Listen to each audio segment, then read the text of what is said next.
All right, welcome to this special live stream with your host, Christopher Gellison, the director and lead teacher of Protect Your Children Incorporated. Glad that you're here tonight. So, about a week ago, we posted a video, as you can see on your screen. It was called Message from a Child Predator. There's been a lot of confusion. There's been some questions about it. There's even people have said, hey, you shouldn't even have this up here. This is horrible. And we listened to it. And what you have occasionally are people, these predators that will have some sort of repentance, some sort of a guilty conscience, and they will actually try to let parents and kids know exactly what they do in order to somehow protect kids now. Maybe it's their way of trying to, assuage their guilt or something. I don't know. But it happens. And so we wanted to bring you this special video, the special live stream, a message from a child predator explained. And we're going to listen to this 4-minute message that this child predator, Nicholas, put out. And we're going to break it down. And we're going to look at all the stuff that people can learn from it, what parents can learn from it, what kids can learn from it. Because, listen, we explained this to somebody earlier this week. And if you have a professional car thief, right? And you want to know how to steal cars. Well, guess who's going to be able to tell you how to do it? The professional car thief, right? So it's the same type of idea. When you have these PDF files, these predators, some of them turn and they try to start helping and try to make a difference and try to start protecting kids. Do they mean it? We don't know. Are they under some obligation to do it? We don't know. But the reality is, if we want to know how these predators target kids, then you're going to hear it from a predator. They're going to know because this is what they do, right? And in this message, there's a lot of education and warnings, right, that the person put out there for parents and kids to listen to. And yes, I said kids. Kids need to hear this message because it's going to teach them what to look for. It's going to teach them the warning signs, right? And so that's why it's really important to pay attention to this. It's important to share it. It's important to talk to others and say, hey, you know what? There's this video that you need to see. You got to hear from it. The guy's a PDF file. He's a scumbag, but you have to listen to it because it's something that can teach parents and teach kids. So that's why we're doing this tonight. And we're glad that you've joined us for this video. So first, I want to let you know about our website, which is protectyourchildren.org, protectyourchildren.org, right there on your screen. Lots of great education, resources, and awareness. Everything is free, of course. And it's funny because people say, why wouldn't it be free? Well, believe it or not, back when we first started this organization back in 2020, we wrote it right into our bylaws. We wrote it right in there that we will never charge money to parents to protect their kids. And that came from online where there were people literally charging parents to do background checks. They were charging parents to do zip code predator searches. They were charging parents money for a guideline of information that would help keep their kids safe. Like, how immoral is that? I mean, what are you in this for, right? Money or to protect children, right? So we have always been committed to providing education and awareness for $0. Nada, zip, zilch, free, of course, because we want every child to be protected and every parent to be educated. That's the goal. So on our website, protectyourchildren.org, you will see a whole lot of stuff. All of our live show podcasts are here. And look at this, a free in-depth protection packet. Yes, this is an in-depth protection packet. It's 12 sections. It covers everything that you and your kids need to know about how to be safe from predators online and in the community. It's detailed. Go over it with your kids. It's a quick download, or you can just view it on your screen however you want it. It's available in Spanish and English. All you got to do is scroll down and click the button so that you can educate yourself and educate your kids on how to stay safe. There's a whole bunch of other information, zip code predator searches. We do background checks for free, and we do ask for a $5 donation to offset the cost of the programs that we use, but it is definitely not mandatory. I don't think we've ever tried to collect that, but we put it out there in case you wanted to help out. So background checks, tips on preventing kidnapping, all sorts of great stuff on our website, protectyourchildren.org. So definitely check that out. And we hope that you will get educated, because it is really up to you, parents. Parents and guardians are the first line of defense. You look at these scums, it's on the screen right now, right? This was just a snippet off of an arrest that was made. You got males, females, old, young, black, white, Indian, Puerto Rican, Mexican. It don't matter, right? These people cross all genders and ethnicities. And, there's nothing that says a predator is one type of person, right? So we got to get that out of our heads, okay? And the more educated and aware that you are and that your kids are, the safer they will be. And like we always say, you don't have to wrap your kids in bubble wrap and stick them in a corner and hide them from the world. No, but you teach your kids to be alert. You teach your kids to be aware of their surroundings. You teach your kids from a very young age what inappropriate boundaries are, when they need to come and talk to you. You teach them the tricks, the traps, the threats that can be presented to them either online or in person. Right? You teach them all this stuff so they're prepared, right? I mean, because kids have to have a life, right? They have to have a social life. They have to interact with friends. They have to be able to do sports and other things that they want to pursue, but they need to be safe while they're doing it. So it's important to have education and awareness when it comes to being in the world today. So let me first play you this guy. You guys have probably seen this before. We've played this before. This is a convicted child predator. His name was Jack Reynolds. I think this video is pretty old, but he describes how he groomed young boys before harming them, we'll just say, at the real words on the screen, because the YouTube algorithm doesn't like certain things.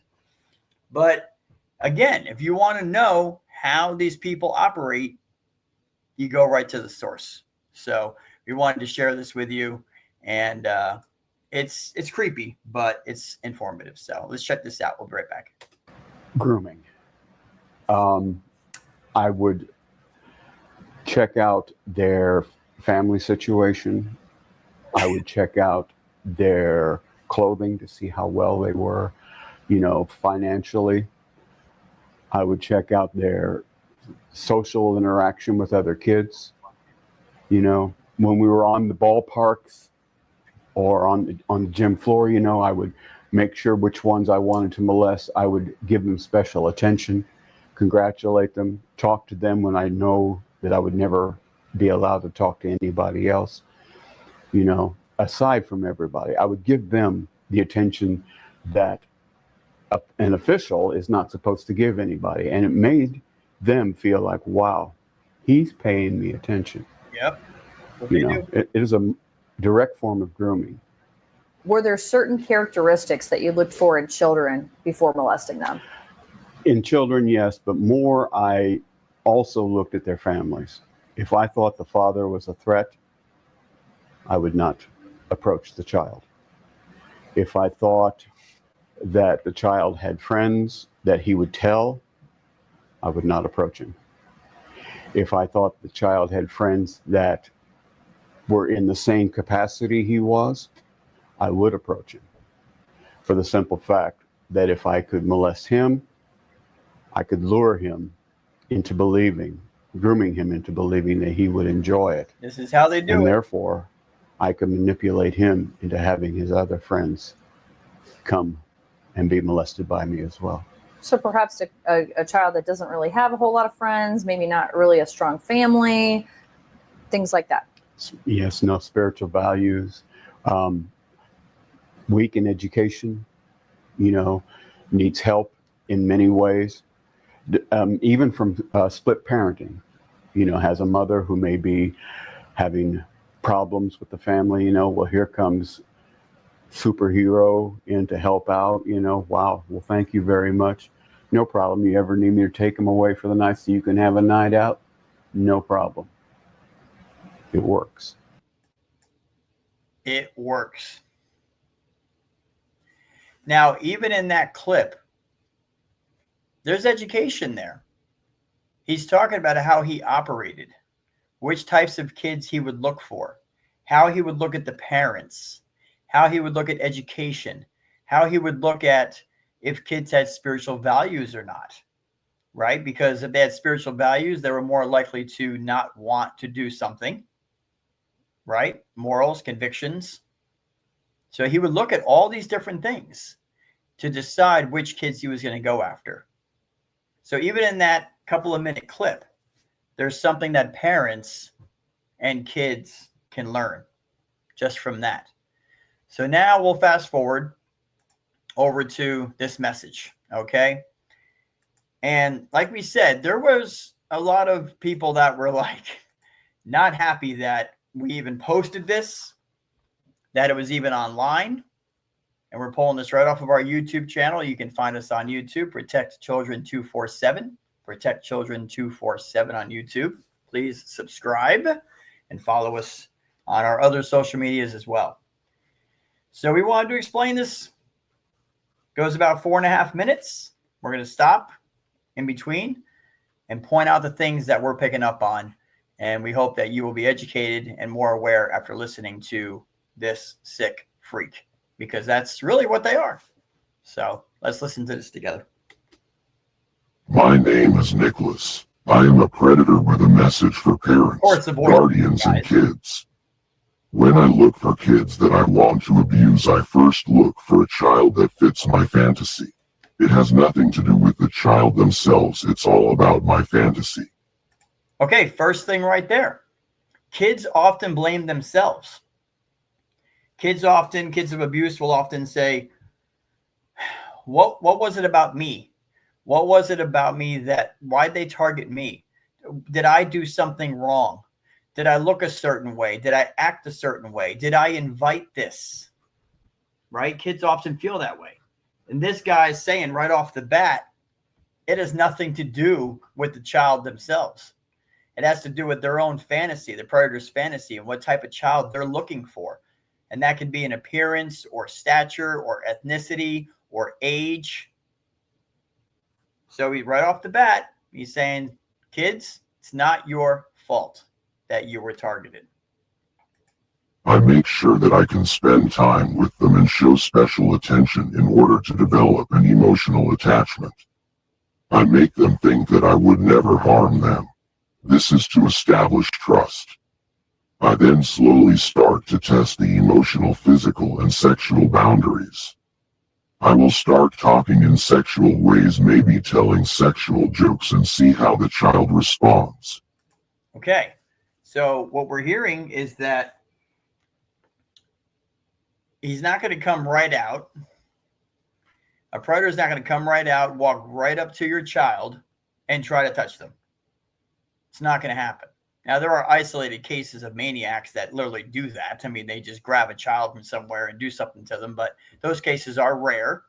But the majority of PDF files are groomers. They're manipulators. They're very patient. They will take their time and they will try to convince the child that they would never hurt them, that they would never harm them, that they would never do anything wrong.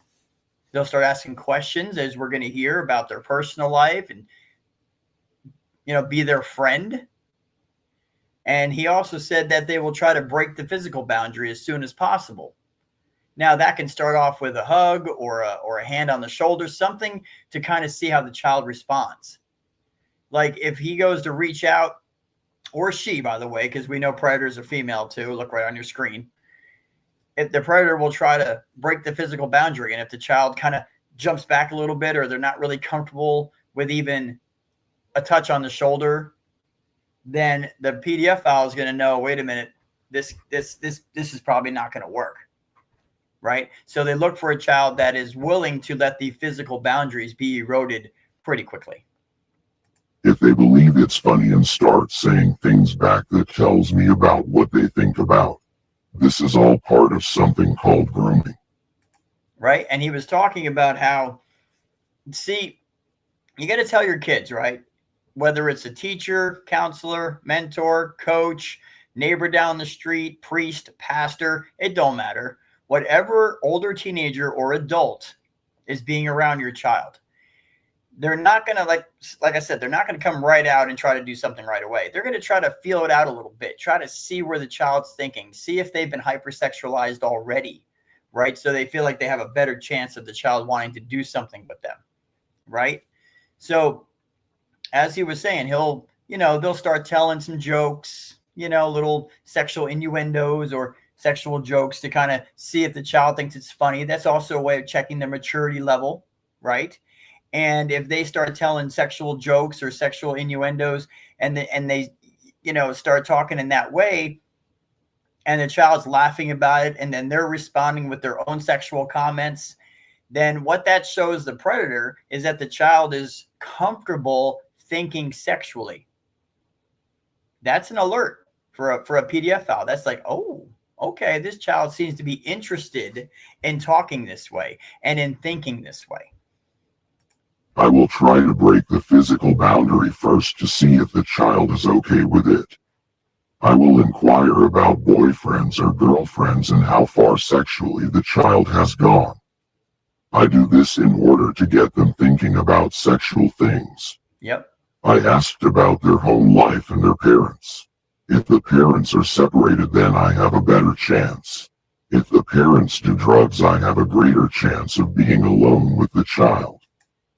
That speaks for itself. If you have a child whose parents are divorced, right, then most likely you've got a single mom, and God love you, single mothers, who are out there working, shopping, cleaning, paying the bills, trying to watch their kids. They're trying to do so much, right?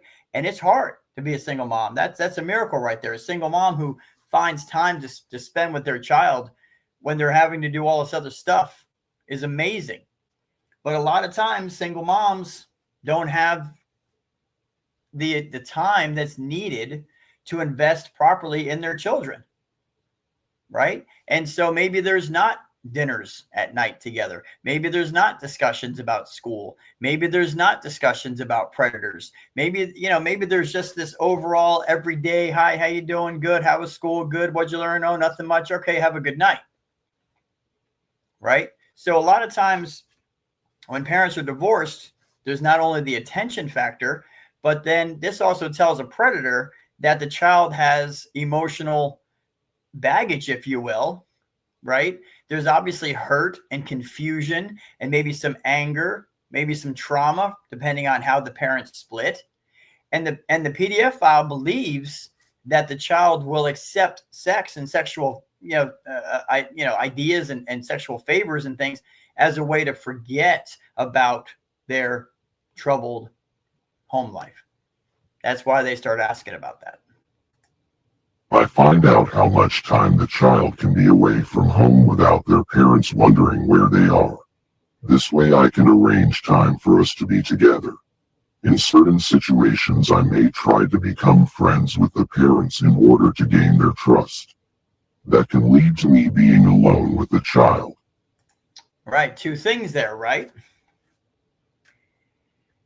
With the advent of technology and smartphones, parents have let down their guard a lot.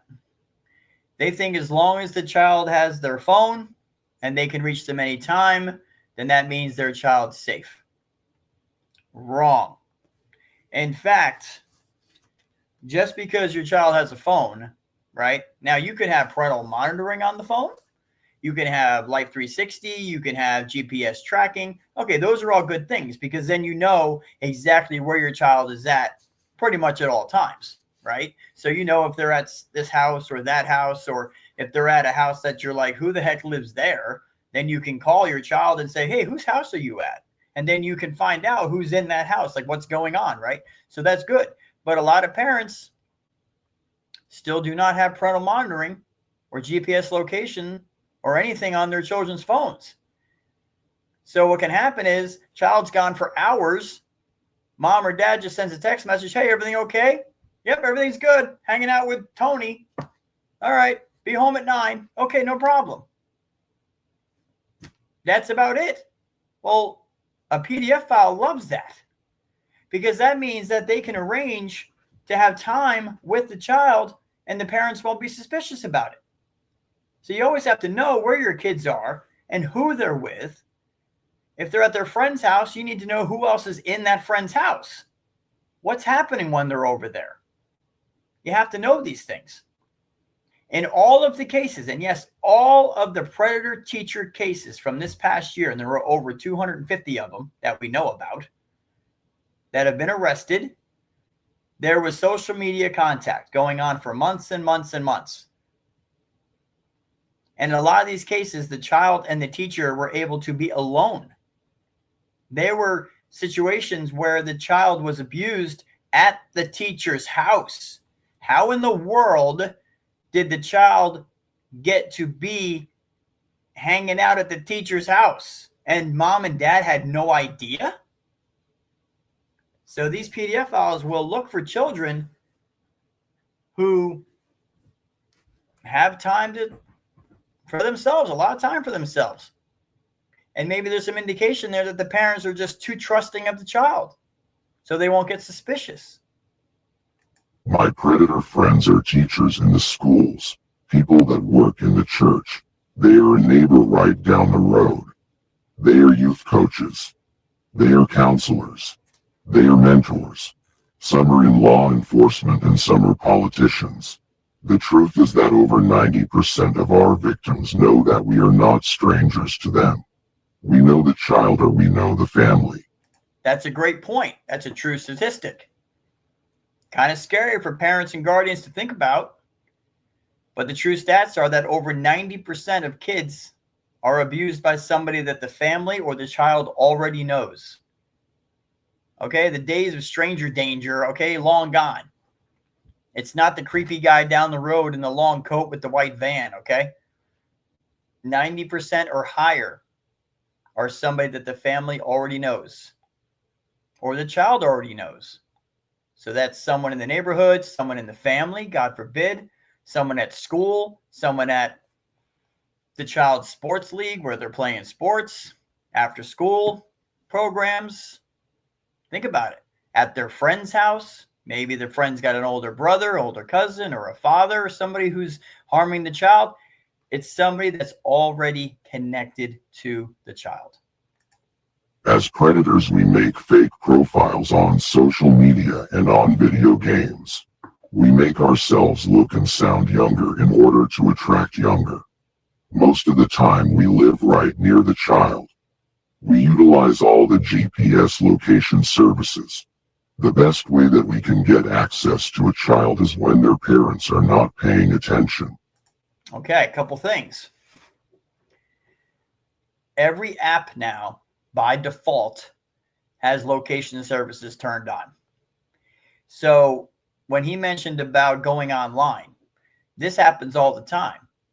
Okay, again, you're not going to generally have a 50-year-old or a 40-year-old, 30-year-old, 60-year-old who's going to just contact a 13-year-old on some game or on Discord or on TikTok or Instagram and say, hey, you want to be friends?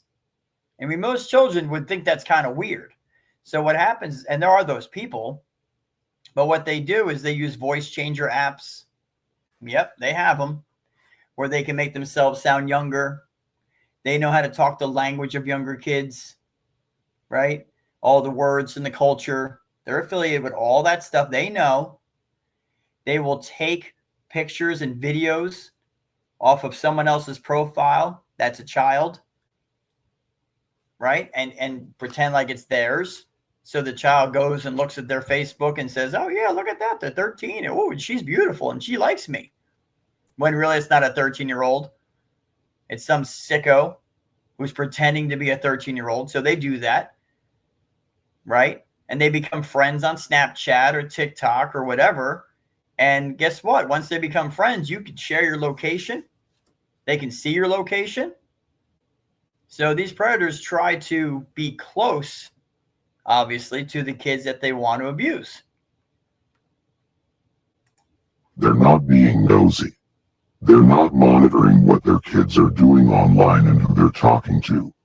It really makes it easy for us. Me and my predator friends are very patient.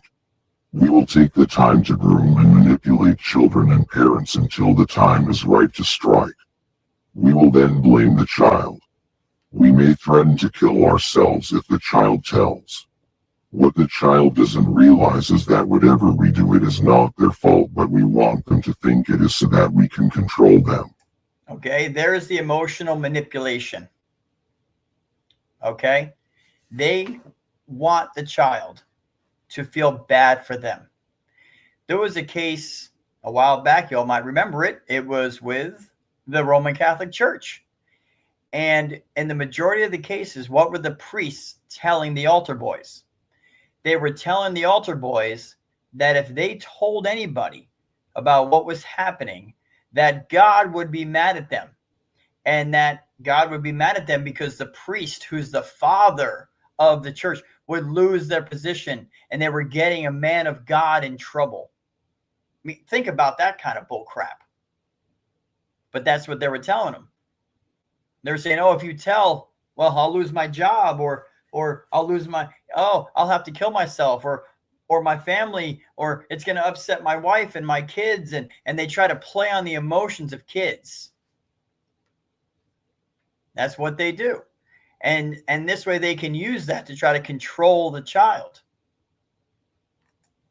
Me and my predator friends are like drug dealers. You can call us sex dealers. Once we get a child hooked on the feelings from sexual activity, then we can control them.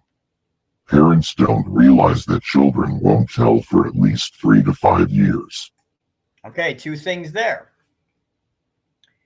Did you know that when someone uses drugs, especially younger teenagers, the rush of chemicals, dopamine and other chemicals that rush to the child's brain that make them feel high, sexual engagement produces the same chemicals, the same arousal, the same feelings. So these predators, their goal is to try to get the child to start doing stuff, because then in their mind, the child will like how it feels and they'll continue to want to do it. And then they can use that to control the child. Imagine that. And he also made a point, true stat, that a lot of kids don't tell for at least a period of 3 to 5 years, or maybe never.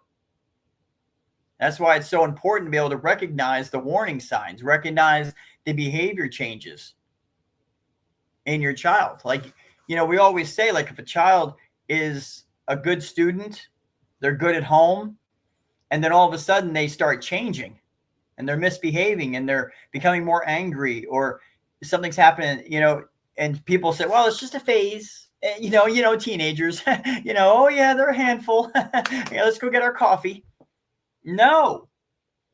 When your child's misbehaving, you have to stop and find out why. What is going on? Why is their behavior changing? You sit down and talk with them and say, hey, this isn't really like you.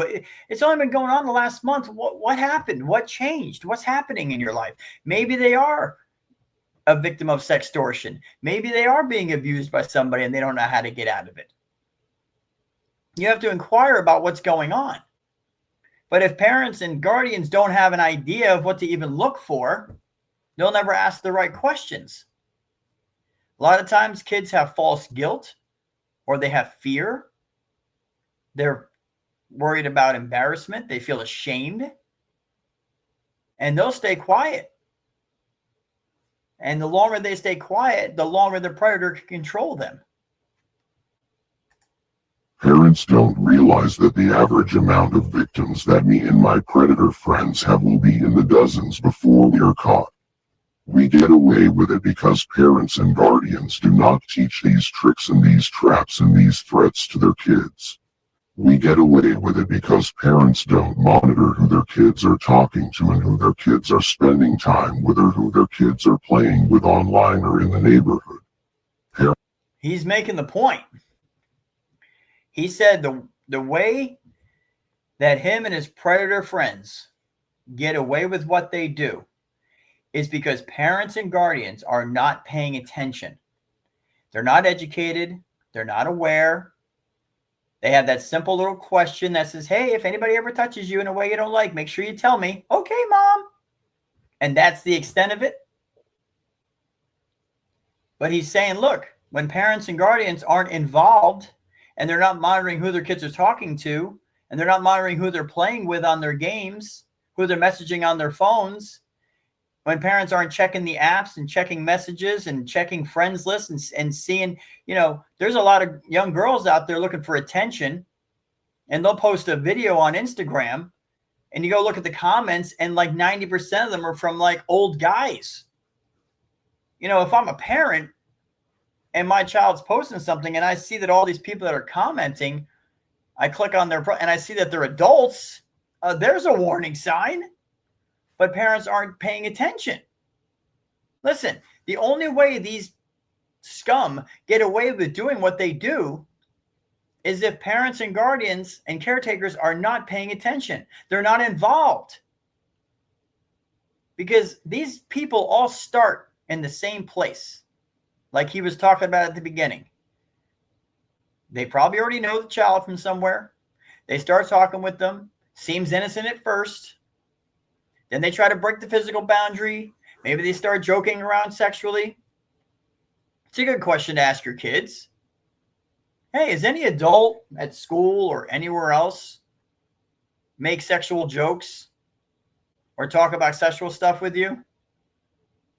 Because if they are, there's a warning sign.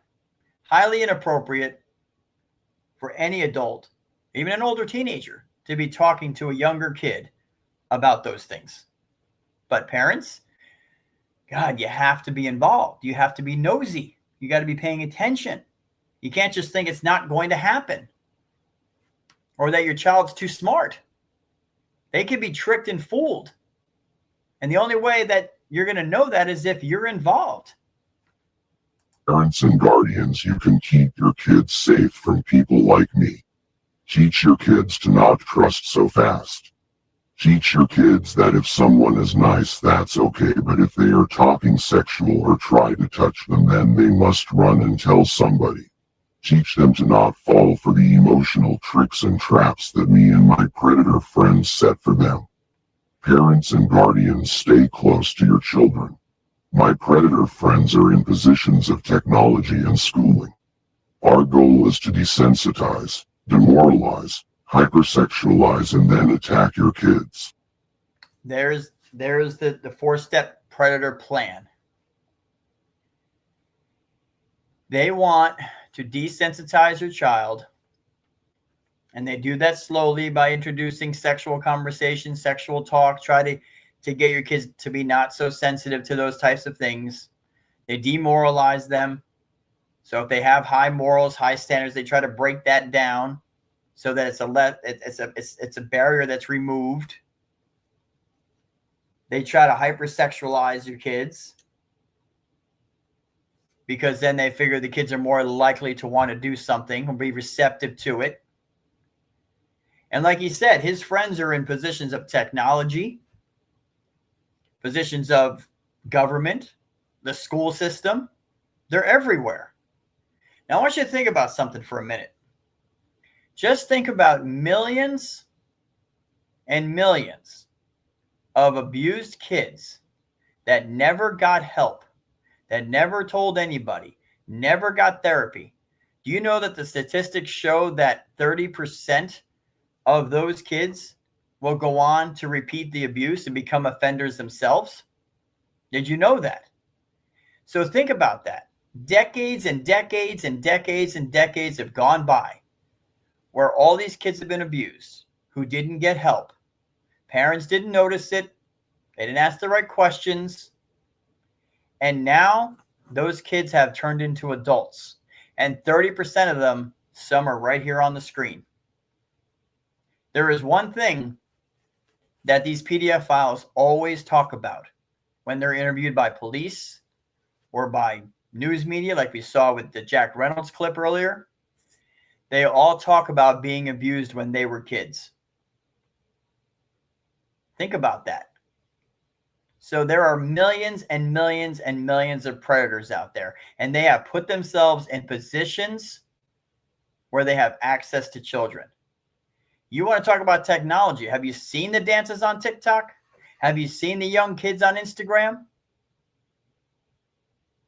They're already being hypersexualized through the music, through videos, through conversations at school. So these predators are in these positions for a sole purpose, to desensitize, demoralize, and hypersexualize your kids so that they can get access to them and do what they want to them. But again, parents, you have the control over that. There are young girls. We had a case, that we helped a family out with. This is going back a few years, where the mom had found out that her 10-year-old daughter had been uploading sexy dancing videos that she was recording while she was in the bathroom, apparently shower time. Had been doing this for months. The girl's brother is the one who came across it, told the mom, hero right there, and found out this had been going on for months, and the parents never knew. So you had a 10-year-old girl uploading videos, sexy videos, getting all these comments and followers and all this other stuff on social media. Think about that for a minute. You talk about hypersexualized.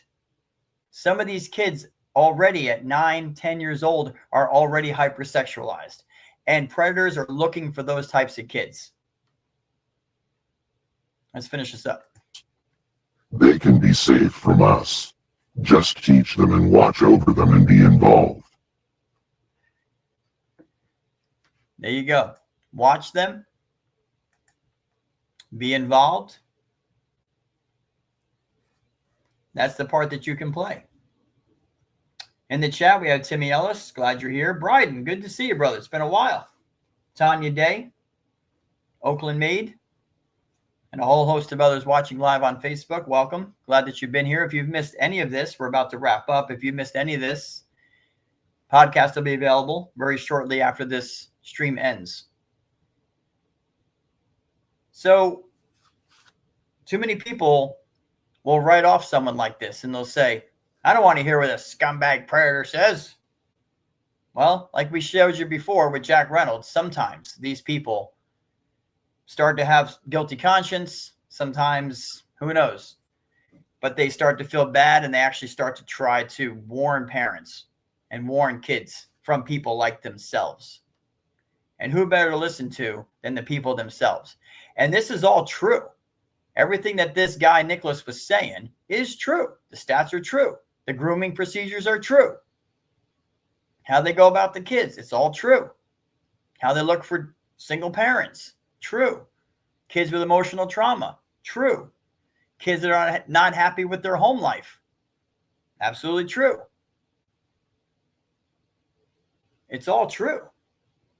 So this is education and awareness that your kids need to hear. And parents need to hear. If you know of a parent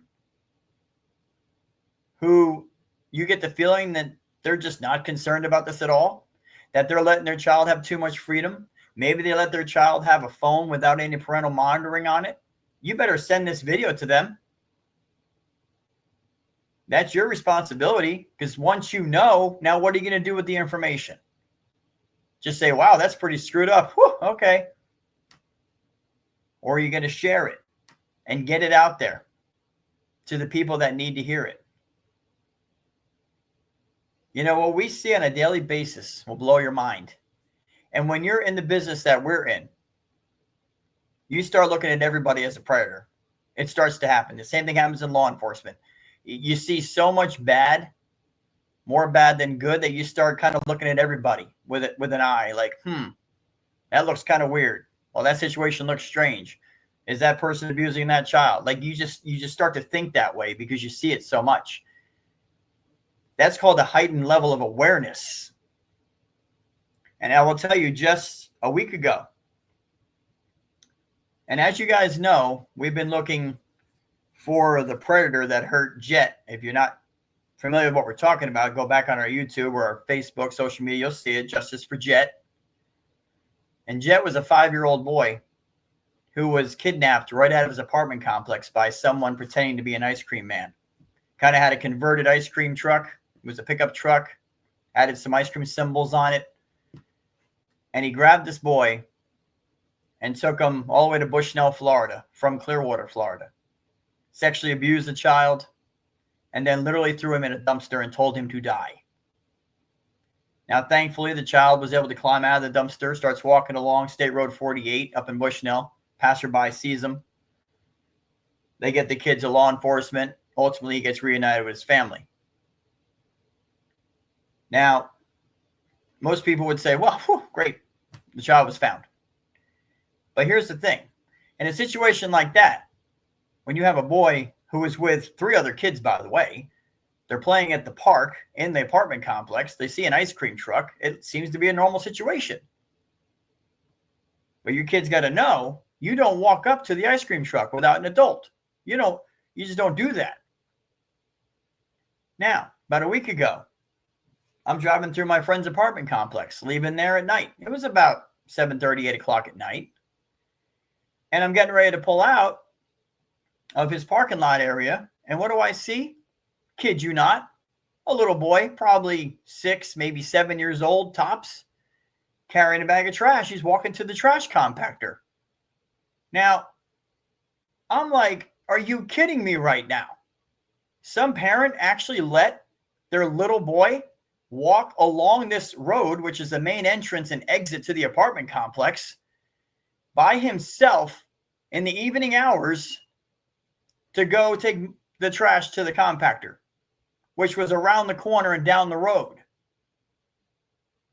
So, of course, I didn't leave until I was sure that that child made it back home. Because that's the kind of situation. Anybody, any car driving along that road could have snatched that kid up and he'd never be seen again. And that kind of stuff ticks us off. But that's the mentality of a lot of parents out there and a lot of guardians out there. They just don't give a crap. They just don't think there's a problem.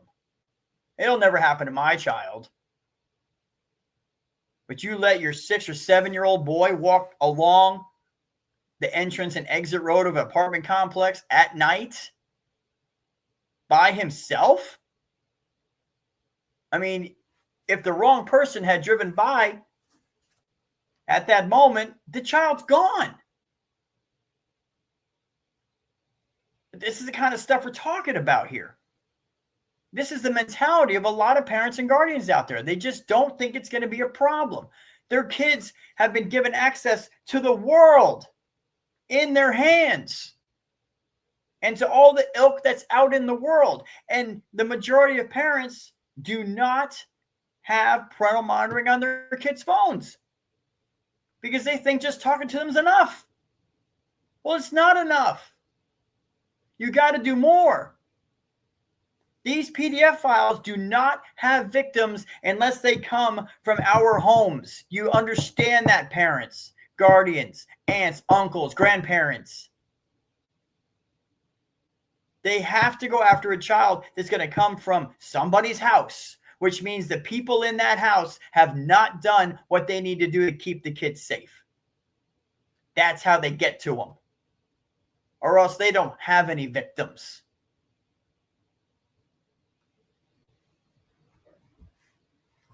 But this is what we deal with. This is the battle. This is why we're on the front lines doing what we do every day. Because you got too many parents and guardians and caregivers out there that are not paying attention. And this is why it's so important to you out there who's listening, because clearly you care. Clearly you are wanting to be informed and educated and aware.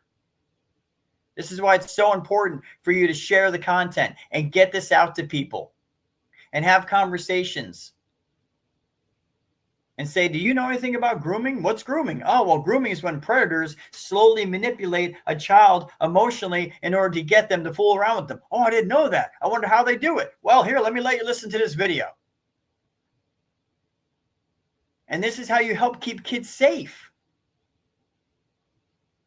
But what we just heard from this guy, Nicholas, he's telling you how he does it.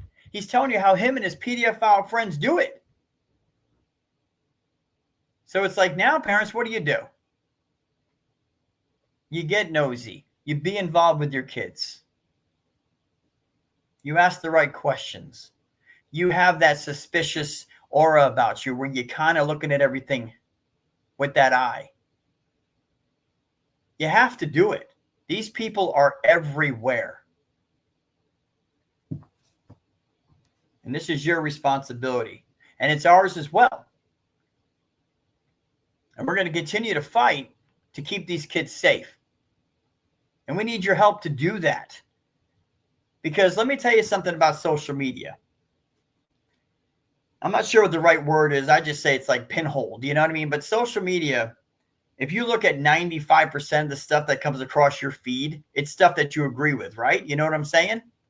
So what happens is all these algorithms will put on your feed and put in front of you things that you already like because they figure that's what you want to see. But what that means is that our content is not going to pop up on the profile or on the For You page or the news feed of somebody who has not clicked on something to show that they're interested in protecting kids. So most people are never going to see it. Most people that see this are what we call the choir. They're the ones that kind of already know. They're already alert. They're already aware. But in order to get this content in front of people, whether they want to see it or not, that costs money. It's you got to promote it. TikTok, Facebook, they all offer it. YouTube, you can promote videos, promote your content. And when you do that, it puts it on somebody's news feed. It puts it on their For You page, whether you want to see it or not. But you see, when that happens, all of a sudden, a parent is like, whoa, wait, what? I didn't know that. Sextortion? What's that? Oh, I didn't know that was happening. But you see, that's what happens. And algorithms will pick it up. When you share it and you retweet and that's what happens. It actually makes people more aware. And this is also why we ask for donations, because we're not corporately supported. We're not government supported. Nobody here takes a salary. This whole team is all volunteers that do this, right? So in order for us to pay to promote content, to get it on those For You pages and get it on people's news feeds, it costs money. And so we're asking you out there to make a donation to help us get this content in front of people. And you can do that at our website, protectyourchildren.org. Just click on Donate to Help Protect, and you can help us reach more people in that area. If you cannot afford to do that, we understand it. You can always click Share. You can click Share multiple times. You can talk to your neighbors. You can talk to your coworkers. You can talk to your family members and make them aware of the danger that our kids are in. Wow. Michael Taylor in the chat. He said, in prison in Oklahoma, they protect the sexual predators. They force you to listen to them talk about how to get victims. Tell your children that if they're ever at a park or a school and they find a baseball, basketball, football, soccer ball that says if found, please return, and has a phone number. I heard from a few different sexual predators before we smashed their blanks out. But yeah, see, these are all the tricks. And that what Michael was saying there, that goes back with the lost puppy, right? And all that kind of stuff. And Michael, you saying that reminded us of a story that happened a few years back on Roblox, where the Roblox username was literally a phone number. And the person would do their live streams while they're playing Roblox, and they'd be telling the kids to call them. And one kid actually did it. He was like 8 years old, and he called the number. And the guy was just breathing into the phone. It was really freaking creepy. And so the kid hung up the phone, and then the guy started calling the kid. So, of course, the kid got scared, went to his mom. She contacted us and told us the story. We talked to the child, and we're like, really? But, yeah, they will do stuff like that. But you see, this is why you teach your kids to be alert and be aware. They should not even be talking to anybody that they don't know in real life. That's number one. But unfortunately, parents let their kids do this. There are kids sitting for hours and hours and hours playing online games with complete strangers that are adults. And some of these adults are right in the same neighborhood somewhere across the world. And they become friends on the game. They start messaging each other. And the next thing you know, one of these PDF files is manipulating and grooming the child. It happens like that. Dark Underbelly, thanks for joining. Said good streams. Thank you. Appreciate it. Dark Underbelly says, but the people they know in real life are some of the most dangerous, like female preds. Absolutely. And that's what we're talking about. Over 90% of kids are abused by somebody that they already know in one way, shape, or form. Whether they met them on a game or they're talking to them on, online or in the community or at school. They already know them. But the reality is it's not some random stranger coming out of nowhere. That's very rare that actually happens. But this is where the parents and the guardians are responsible to make sure they know who their kids are talking to. Check their messages. Check the locked folders on Snapchat. Oh, yeah, it's got a locked folder on there. You can't get into it. Your child better give you the password or their phone's gone. Because why are kids hiding stuff in a locked folder? Obviously, to keep it from mom and dad. What are they keeping from mom and dad? Don't you want to know? I want to know. So, between Jack Reynolds, who we played for you earlier, and Nicholas in this video, there's a lot to learn. And we ask that you would share this and put this out there. It's not about subscribers. It's not about, oh, look at us. No. What we want is more people to get eyes on this and ears on this so they can talk to their kids, so their kids can be more aware of the tricks, the traps, and the threats that these freaks utilize all the time. That's why it's important to share it. That's why it's important to support us in what we do. So I want to thank everybody for being here. If you missed any of this, you can watch it on the podcast. It'll be available shortly on YouTube, Rumble, Facebook.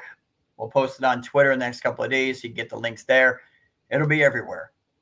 So please check it out if you missed it and share it. Get the information out to the people who need to see it. To people in the chat, Timmy Ellis, Bryden, Tanya Day, Daily Jerk Daily, Bryden, hey, Bryden, Oakland, sorry, I was just listening. Okay, cool. Michael Taylor, Dark Underbelly, all the others that are watching on Facebook right now, Facebook Live. And we want to thank all the people listening on the podcast because there are usually hundreds that listen on the podcast afterwards, and we appreciate you as well. So for being here, it's been Chris with Protect Your Children Incorporated. We'll see you on the next live stream. Make sure you follow us on social media. We post every single day, education and awareness to keep you informed so you can help keep your kids safe. Thank you, everybody. Have a great weekend. Be safe out there and stay nosy.